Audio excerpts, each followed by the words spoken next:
September 2nd, 1666. The city of London was just beginning to wake. The gentle clatter of carts echoed through narrow, cobbled streets, and the smell of fresh bread filled the air from bakeries preparing for another bustling day. But within hours, everything would change. A fire would rage so fiercely that it would consume nearly everything in its path. It would be a tragedy, but also a transformation. What sparked the fire? How did the people of London survive? And what lessons did the city learn from its ashes?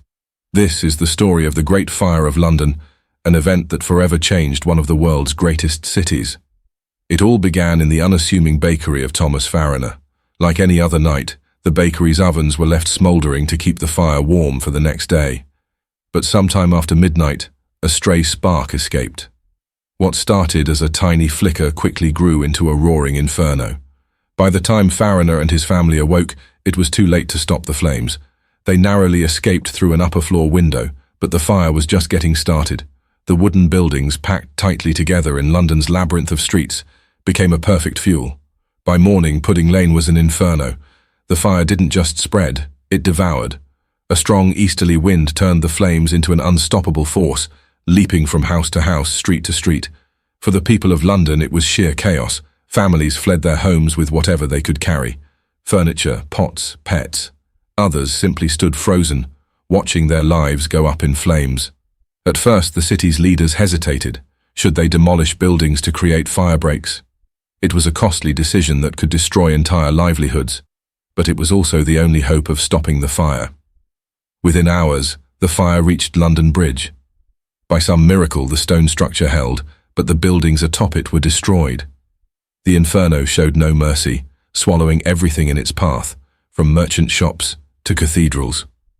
One of the most heart-wrenching losses was St. Paul's Cathedral. The beloved structure, a symbol of London's resilience, crumbled under the heat. The lead roof melted and flowed like a river through the streets. In just 4 days, the fire destroyed over 13,000 homes, 87 churches and countless businesses.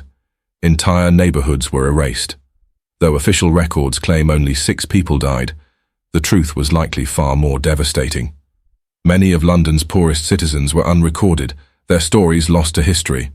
Samuel Pepys, a government official and diarist, captured the heartbreak in his writings. He described the fire as a most horrid, malicious, bloody flame. Even Pepys resorted to burying his precious cheese and wine to save them from the flames. When the flames finally died, the devastation was unimaginable. Over 80% of London's structures were gone.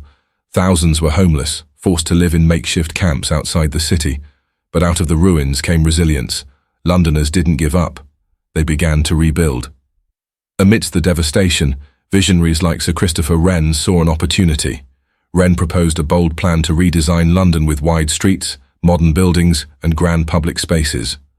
While not all of Wren's ideas were implemented, his greatest achievement, the new St. Paul's Cathedral, rose as a symbol of hope and renewal. The Great Fire wasn't just a tragedy, it was a lesson. To prevent future disasters, Parliament passed strict new building regulations.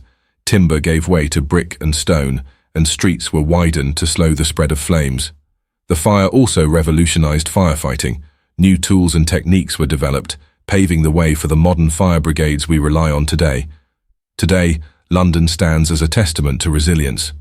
The Great Fire reshaped not just its architecture, but its identity, turning tragedy into an opportunity for reinvention. From ashes to innovation, the story of the Great Fire of London reminds us that even in our darkest moments, we have the power to rebuild, to reimagine, and to rise again. If you're inspired by stories of resilience and transformation, don't forget to like, comment, and subscribe for more journeys into the past.